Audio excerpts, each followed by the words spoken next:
I say, thank heaven for bridges. This is the mighty Thorso River, which I detoured 150 miles to get around. I think that was a really good idea because there was no way I was fording this thing. It's huge.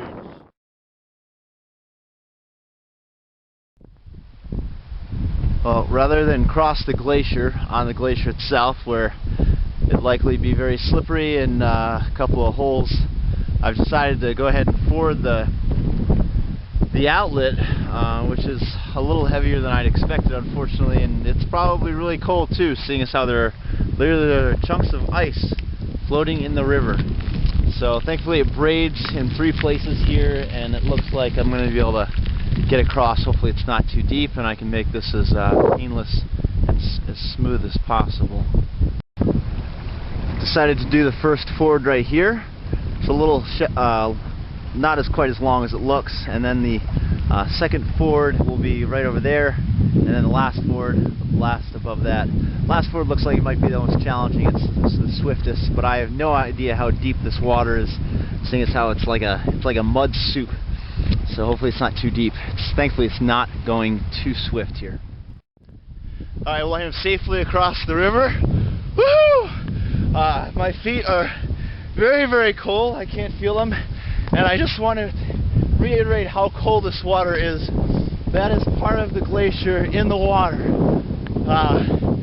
Very cold. Gonna put on my insulated jacket, change out of these shoes, and keep moving. Woo!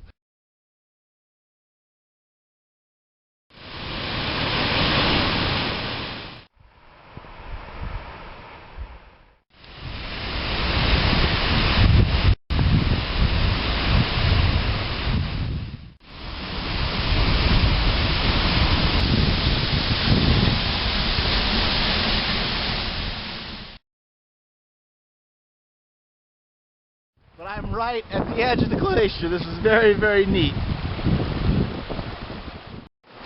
I just came up on this ice cave. Very pleasant surprise.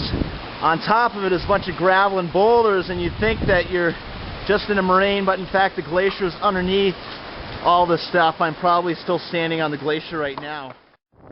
This is about as miserable as it gets. The glacier is right there, and it's feeding this very shallow stream. You can see that I'm only up to about my ankles. It's freezing cold, somewhere in the vicinity of about 0 or 1 degree centigrade. But it's better to go without my shoes. Oh, my feet are getting cold. Better to take the shoes off than get them wet. My feet can be a little bit warmer during the ford, but